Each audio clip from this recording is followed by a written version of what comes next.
UFC 323 Merab Dvalishvili versus Peter Yan came to a close yesterday, and apologies for the late upload. I had work at 5 a.m. this morning, so I couldn't stay up late last night to watch all of the fights, so my memory is not great on these. And yeah, I was working in the morning, so I couldn't get the video out early. But we'll go ahead and jump straight in. This was a crazy card, crazy results. It was a spoiled by the co-main, but gifted by the main, in my opinion. It was a great way to end 2024, just showing how chaotic things can be while still being decent at some points. But we'll go ahead and jump into the prediction or the reaction video here. Muhammad Naimov versus Myron Santos. I think I got this wrong. I want to say I picked Muhammad Naimov. But it was still a good fight. I mean, they were pretty evens on the feet. Muhammad Naimov honestly was looking better in the early rounds. I don't know if they got too much grappling going. It doesn't look like mostly took place on the feet. Maybe Muhammad tried to take down. Yeah, he tried to. I remember he got stuffed by Santos. Santos was beating him to the punch on the feet as the rounds progressed. And in round 3, I wasn't quite paying attention, but it was just a quick sequence. Myron puts him down, TKOs him. Actually, I think it was honestly probably out cold. Great one for Myron Santos. Yeah, I think he knocked him down. It was a TKO. I was wrong. I'm not sure. But we'll go ahead and move on.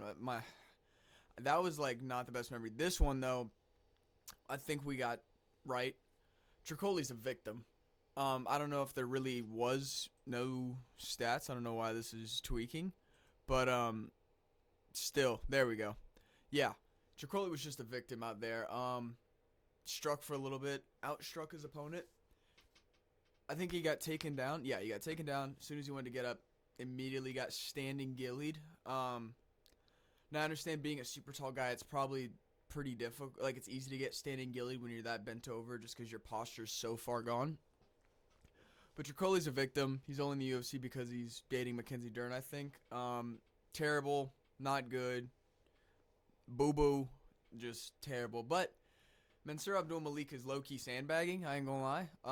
He needs to fight up next. Top 15, please. Like, we got to see this guy get tested. He's just smacking cans around. It's the same thing with the other super powerful guy. I can't remember his name. But we're going to go ahead and move on to Iwo versus Ebo. I think we got this right with Iwo. This was one of the greatest rounds of the year, if not this decade. I mean, you have moments like Holloway Gaethje. You have wars like Peter Yan versus Sean O'Malley. This was just cinema. 5 knockdowns in a minute 30. So in 89 seconds, there was 5 knockdowns. It was insane. I mean, the fight starts. Ibo Aslan's on him. He's looking good. He's really putting it on him against Cage. Knocks down Iwo. Almost gets a TKO. I thought they were going to stop it. But they keep swinging back and forth. Iwo gets up. They start trading. He hurts Ibo. Ibo hurts him back. He recovers. Boom! Sleeps Ibo with, I want to say, a right hook in the pocket. It was beautiful. Ibo goes down pretty much cold, but is still somewhat conscious. So Iwo puts him out with, I said Iwo. Iwo puts him out with a few ground and pound shots that put him to sleep real good. Nasty finish. Great fight. This was honestly, I think this one might have gotten fight of the night. Yeah, performance of the night. This was one of the best rounds. This was Don Fry in Pride. I feel like such a dickhead for not being able to remember his name, and I don't want to say a wrong name. But Don Fry versus that very large Asian. That was a fight like this where it was just scrap from the bell. It delivered. It was back and forth. That was amazing. Absolute cinema. We move on. Edson Barboza versus Jalen Turner. I got this wrong. I was too worried about Jalen's mindset, but I forget that Barboza is really unk, and Jalen is still a freak athlete, and he just lost to some good guys. I should have known. Dude, first sequence, second, third sequence. Just some strikes. Jalen slices open Barboza, and as soon as I see the blood start trickling, Barboza's body language changes. He starts wobbling. He starts getting tired, taking big deep breaths, backing up from exchanges after. And I'm like, how did the tide switch so quickly? Like, he didn't even get wobbled. He just got really bad damage, and all of a sudden he just quit. I'm not saying he's a quitter. I'm saying his body just was done. He's unk. He can't take a beating like that anymore. And Jalen just continues to put it on him. Bing, bang, boom, bow. Drops him like twice. He dropped him twice, and then up against the cage. Honestly, Edson wasn't even that out, but the ref was like, this is just child abuse. Or no, it's elder abuse at this point. I'm not going to make that joke, but still, great win for Jalen Turner. He's back in the mix. Happy to see it for him. I'm sure he's got some confidence back. Yeah, Great win by Jalen Turner, but Edson, retire, dude. You got family, you have fans. We don't want to see you die every time. Please, leave. Um, this one's also heartbreaking, dude. Marvin Vettori versus Bruno Ferreira. I think I picked Vettori. Fucking idiot. It was close, but Bruno Ferreira edged it out over the 3 rounds, landing the more significant strikes, pacing Vettori, keeping him on the back foot. Vettori was just always one step behind every punch he shot.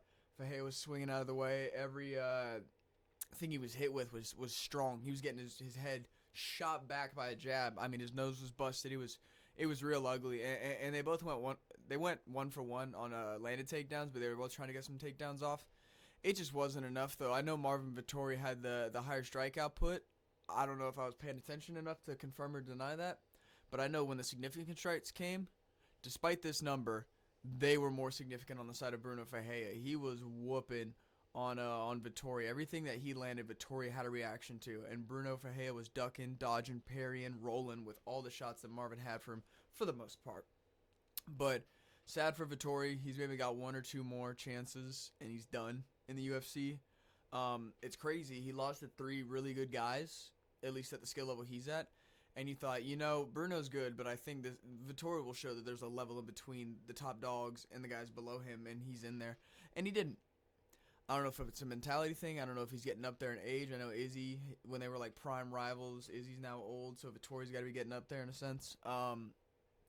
Yeah, man, sad for Vettori, but great win for Bruno Ferreira. He's got power. He's got a chin. He's pretty well-rounded. Nothing special, but I'm a huge fan. I'm curious to see what he can do in the middleweight division. Probably get him, top 10 opponent next? I don't think Vettori's in the top 10 anymore. If I close this, it'll say, I think.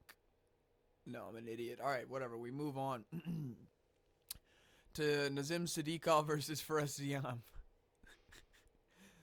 Whew, this was a good fight. One-way traffic. As you can tell, this went 2 rounds, and the guy only landed 4 significant strikes, right?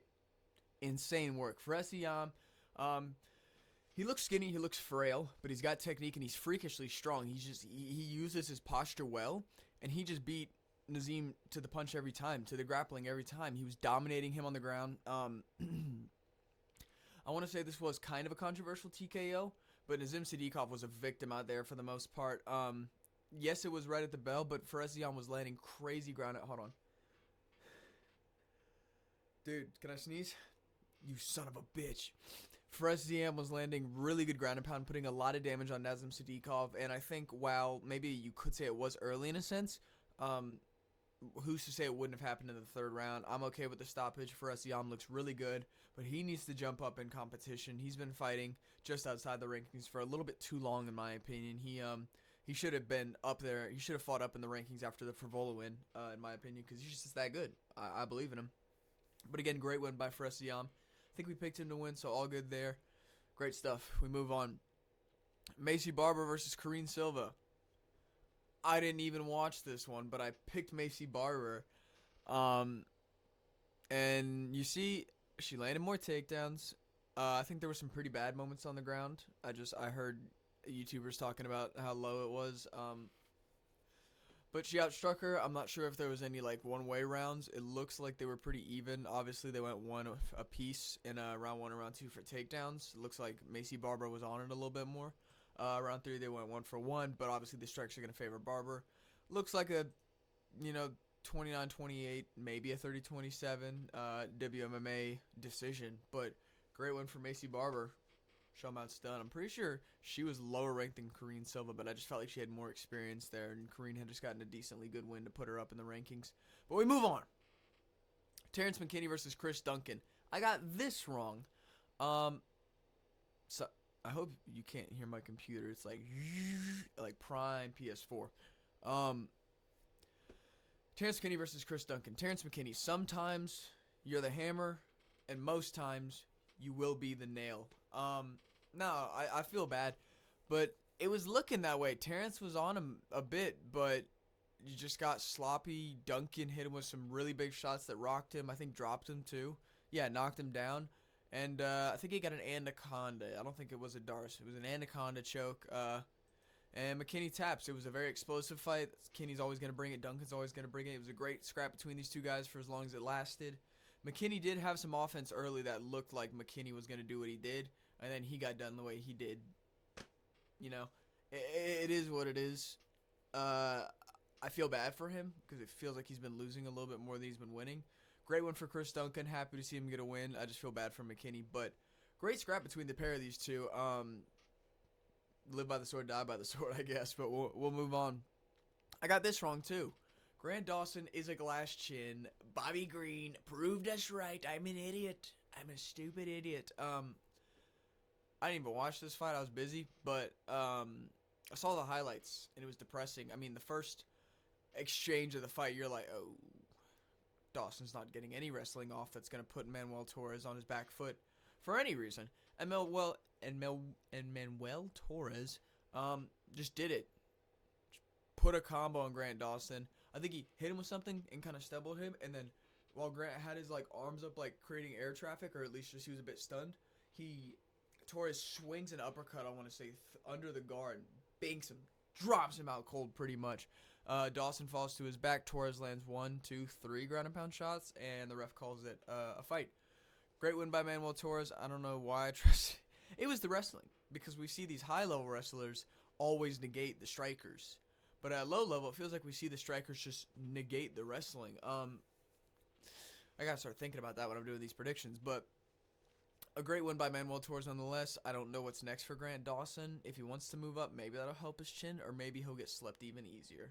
I feel bad for Sam Alvey at Karate Combat getting head kicked by Rebellis of Spain. Shout out. But yeah, great win for Torres. We'll move on to the first fight of the main card.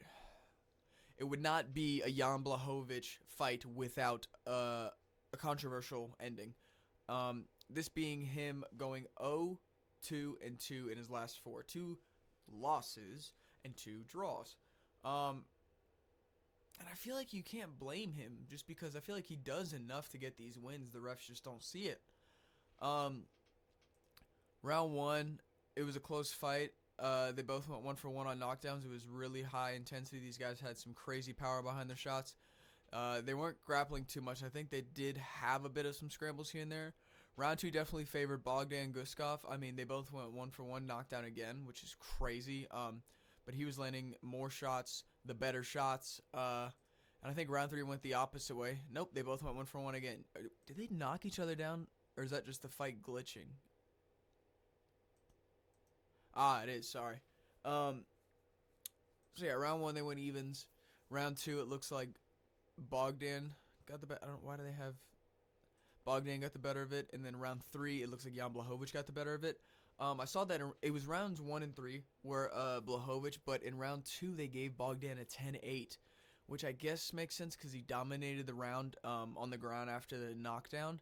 So he knocked him down, and then he controlled him on the ground, landing ground and pound. I feel like that is a 10-8, which just sucks because he 10-9'd him in the first and the third, which makes it a draw. It's terrible, man. I feel so bad for Jan. I don't know what's next for him. I hope he doesn't leave because he just showed that he's still up there and hang with the upcoming guys that are entering the best of the best. And it just sucks to see that he keeps having these outcomes. I don't know.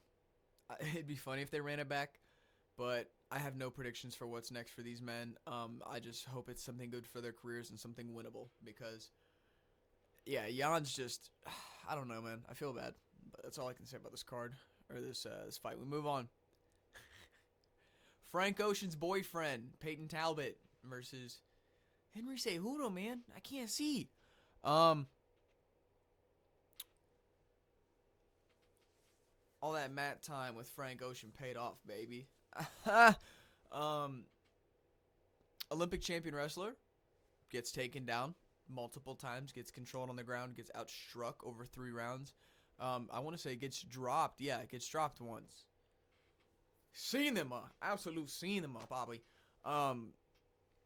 Great stuff by Peyton Talbot. I mean, round 1, put his foot down and said, I'm going to be the one controlling this fight. 2 takedowns, 100% of 2, so he got him when he wanted. He was out striking Henry, even in the significant and total, which sometimes it can go the other way. And the knockdown. I mean, just getting knocked down, wrestled, and outstruck all in one round, and that being the first round of the fight, you know you're in for a long night. That was a bar. But Henry got his own takedown here. I don't know if Peyton got the reversal. He probably just got up. Unless it's glitching. Or no, not knocked down in the first round. I did the same thing again. Sorry. Second round, it looks a bit more even on the feet and on the takedowns, but it looks like there was a knockdown in this round. Again, just no round was really going well for Cejudo. Round 3, more of the same, no knockdown. Both fail takedowns in this round, but they have a pretty good strike with Peyton Talbot being the more significant one in those exchanges. Yeah, looks like every round Talbot decreasingly did more enough. Had a really good actually, decent first round, really good second round, good third round. I mean, just dominated the fight. It was close, but it was still dominant by Peyton Talbot. Won all 3 rounds, I'm pretty sure. And Henry's looked good in his recent outings, so I think this is a very legitimate win. And I think Talbot's something to look out for. I think he's really made big strides in his grappling after his loss to Raoni Barcelos, and which is crazy because Barcelos has not gotten this treatment and this opportunity that Talbot has. But who knows who Barcelos is? We've seen it with the 145 situation, and just in anything that makes money in general. You got to be interesting to be favored, and nobody knows Barcelos. I don't even know if he speaks English. I'm pretty sure he's completely Portuguese, speaks Portuguese, and if he does speak English, he's old. He doesn't say anything funny. It's So yeah, it's the opportunity. Peyton Talbot's young. There's memes about him. Peyton Talbot video. If you don't know it, look it up on Twitter. Just it's just how it goes, and he's proven that he's made the strides to be worthy of that choice. I don't know what's next for Talbot. I'm really thinking him versus Sandhagen would be really, really cool. I love the Sandman, and I do like Talbot, but I think that's a safe but competitive and fun match to see if Talbot can break into that top 5 category where Sandhagen's been hanging out for a few years. But yeah, great win for Talbot. Stock rises tremendously. We move on to Brandon Moreno versus Tatsuro Taira. I got this fight wrong. But I'll be honest, this fight did kind of leave a sour taste in myself and the other fans' mouths, I think, because while it was a good fight by Tatsuro Taira, I mean, he outstruck him all the way through round 1, had his back. Actually, I take that back. Brandon had it, but he got the reversal. Pretty evens, though, but still a good round 1. I think they gave it to Taira. I'm not sure. I don't think they said. But round 2, he gets Moreno in this, position, like a camping position where he just has him there, and he's holding his posture. I want to say it was side control or something, like maybe a scarf hold, crucifix, something like that. Either way, just starts landing. Or he circled around to the back, but maintained far side hip control, and he started pummeling, uppercut, over, upper to the side of the head, upper, and was just really putting damage. I think people were saying 30 unanswered shots, which if that's true, it's really hard to argue. But Brandon wasn't moving the best, but in no way do I think he was hurt, but he wasn't wobbled or on the verge of going out cold. I think he maybe given 5 more seconds, he probably would have exploded out of there, or gotten TKO'd, truly. But I can see how this was kind of an early stoppage. It wasn't great, but Moreno wasn't doing enough to show that he was still in there. It's a tough thing when you let 10, 20, even 30, if the count is accurate, strikes get through your guard, land, and you don't move. It's hard. If I was in the ref position, I'd probably call it off too, I'll be honest. But it just sucks because you could tell Brandon wasn't that hurt. He just had really poor decision making, but I think he's getting up there in age. I was wrong. His mileage is higher than I had thought. I thought he was just durable and was going against tough guys. But Taira's also good. I underestimated Taira's striking. I wasn't familiar with his game. I thought he was just a backpack who was really good at his job, which is no disrespect to his skill. He's very good at it. I'm just saying that's what he's known for, is his back control. He did it to Moreno. But yeah, he proved me wrong. Came out with the hands. I mean, I'm excited to see what happens. I mean, the co-main has just flipped everything up in the division. But say Pantoja wins the belt back and establishes dominance yet again, I'd love to see him versus Taira. They're both the human backpack. If they bring Mokaev back to the UFC, which I think they should, I'd love to see Taira versus him. Taira cemented himself as a top 5 guy in the flyweight division, potential title contender, and I can't wait to see what happens for him there. Brandon Moreno, I don't know what's next for him, but great one for Taira. We move on to the co-main event. Alexandre Pantoja versus Joshua Van. I had actually completely fallen asleep by this point. I don't even think I made it to the main card, so that's why my recap is not going great. Um, but Alexandre Pantoja versus Joshua Van. This was a bummer. 26 seconds into the fight, Pantoja finishes a combo with a head kick, and Vaughn just soft blocks it and kind of pushes him over. And Pantoja wasn't looking at where his hands were landing, and his arm was just a little bit out of posture, probably more than he had thought. Like, okay, I can stick this, but it was just too bad. Dumbass UFC refs or UFC medical official said his shoulder popped out. His elbow was sideways from his bicep, and as it was back in place, he was holding his elbow post fight. What do you mean shoulder? Yeah, he hits the ground and his elbow pops out of place. Thank God it didn't pierce skin. Thank God I don't think it broke. I think it just dislocated because Alexandre Pantoja in his video was in a sling and said, "We'll be back sooner than you think." So I think it's just a severe dislocation, maybe some ligament damage. But it's a heartbreaking defeat. I honestly thought it should have been a no contest. I think, sure, the off balance came from Van, but it was Pantoja's misstep that snapped his arm, and it wasn't like either man. If anything, Pantoja was winning the 25 seconds leading up to it. Um, and I don't know how they can. I like Joshua Van. I really did. I was like, in my prediction, I was like, it'd be sick if Vaughn won this fight. But that isn't a win. I don't know why they gave it to him, and they're just discrediting Pantoja. Like, sure, the off balance came from Van, but Pantoja just made bad landing decisions. I don't think that counts as a TKO. If, in all honesty, Pantoja was winning the beginning of the fight. You know? And I think this is so early. This is one of the examples where it can be a no contest. You know what I mean? And just run it back. But now Pantoja's consecutive title run has been skewed. He's been shafted out of tons of money now because he won't go into his next fight negotiations as a champ. And you've also ruined a hyped prospect in Vaughn because now everybody hates his reaction. He's celebrating like he's a champ. And at the post-fight press conference, he's telling the haters, "Fuck you. They're just mad. Brother, we're proud you got a belt. But you have to understand, it isn't legit. You have to go, in your post-fight interview, you get the belt on your shoulder. You need to go, I'm really upset and sorry to you guys that this fight went the way it did.